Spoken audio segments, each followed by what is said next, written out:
राधे राधे। पता चल रहा है ना, मैं किसी ठंडी जगह से बात कर रही हूँ। आज मैं आपको एक और विनर से मिलवाने आई हूँ, दीप्ति भटनागर से। पहले सुनते हैं वो क्या बताती हैं अपने बारे में। हेलो फ्रेंड्स, मैं हूँ दीप्ति भटनागर। मुझे 2016 में ब्रेस्ट कैंसर डिटेक्ट हुआ था। तो मैंने अपने फैमिली डॉक्टर को चेकअप करवाया, तो उन्होंने हमें एफओएनएसी टेस्ट के लिए लिखा। हमने एफओएनएसी टेस्ट कराया तो उसमें कैंसर पॉजिटिव आया। तो उस दिन तो मानो ऐसा लग गया था कि पैरों के नीचे से ज़मीन खिसक गई हो। डर गए थे, कभी ऐसी बीमारी को हमने अपने उसमें देखा नहीं था, परिवार में भी मेरे किसी को नहीं था, तो हम लोग थोड़ा डर गए थे। लेकिन फिर मैंने हौसले से काम लिया और हम लोग पॉजिटिव रहे। मेरे हस्बैंड ने कहा कि नहीं, हम अपन ट्रीटमेंट कराएंगे, पूरा ट्रीटमेंट लेंगे। और हमने दिल्ली जाके अपना एम्स में ट्रीटमेंट कराया। वहाँ मेरे भांजी के हस्बैंड थे, उन्होंने हमें पूरा सपोर्ट किया और हम लोगों ने वहाँ जाके अपना कैंसर का ट्रीटमेंट करवाया। 25 रेडिएशन हुए मेरे, 17 कीमो हुई। और मैंने अपनी डाइट पे विशेष ध्यान दिया। मैंने अपने रोज़ के रूटीन में थोड़ा सा योगा, प्राणायाम, एक्सरसाइज को भी शामिल किया, जो मैं सुबह उठ के मॉर्निंग में 45 मिनट्स का करती, आज भी कर रही हूँ।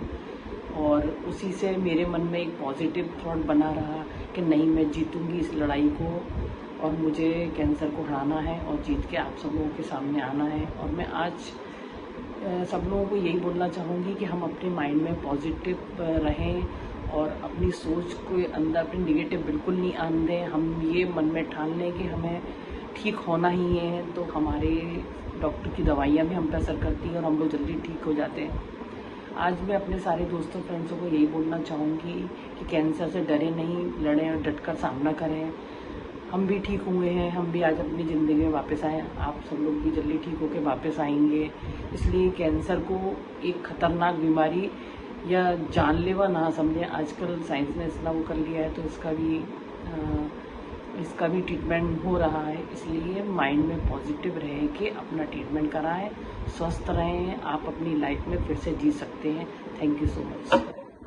देखा आपने, झटका सबको लगता है, लेकिन काम हिम्मत से ही होता है।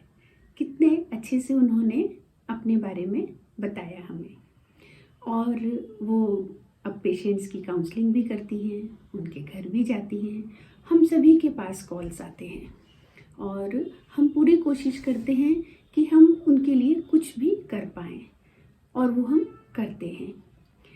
और फिलहाल तो मेरा भी ट्रीटमेंट चल रहा है, तो हम सब एक दूसरे के लिए तो हैं ही। और मेरा ध्यान जिस तरह से रखा जाता है वो तो इतना इनोवेटिव होता है कि मेरे तो दिमाग में ही नहीं आता कि ऐसा भी कुछ हो सकता है। तो एक दूसरे का हाथ पकड़ के मजबूती से हमें आगे बढ़ना है। अगर आज आप बीमार हैं तो कल ठीक हो जाएंगे, परसों आप भी किसी के लिए हाथ आगे बढ़ाएंगे मदद के लिए।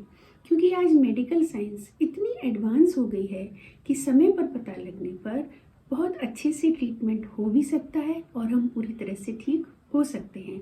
ठीक तो हम होने ही वाले हैं, पर साथ में इस डिजीज़ का नामो निशान भी मिटने वाला है। एक दिन ऐसा आएगा जब ये डिजीज़ गायब हो जाएगी।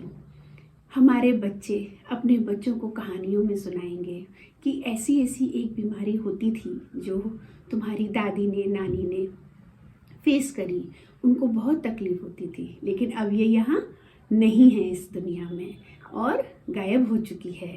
बस ऐसे ये कुछ प्रिकॉशंस हैं, ये गाइडलाइन है, ये फॉलो करो और ठीक हो जाती है, ये बीमारी नहीं होती है। तो ऐसा दिन आने वाला है, इसको हमें सोचना है। ये सपना मेरी आंखों ने देखा है और मैंने आज आप सबको दिखाया है। चाहे आप बीमार हैं या नहीं हैं, आप भी अगर ये सपना अपने आंखों में रखेंगे कि एक दिन ये बीमारी बिल्कुल गायब हो जाएगी, तो वो बहुत जल्दी होगी।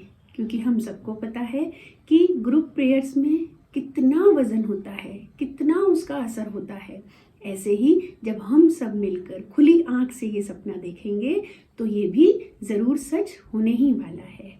हम सभी जानते हैं कि पिछली कुछ ऐसी बीमारियां हैं जो कहानियों में ही रह गई हैं कि पहले होती थी, अब नहीं होती। ऐसे ही ये भी सिर्फ कहानियों में रहेगी कि इसका नाम सुनने पर बच्चों को बताया जाएगा कि ऐसा ऐसा होता था।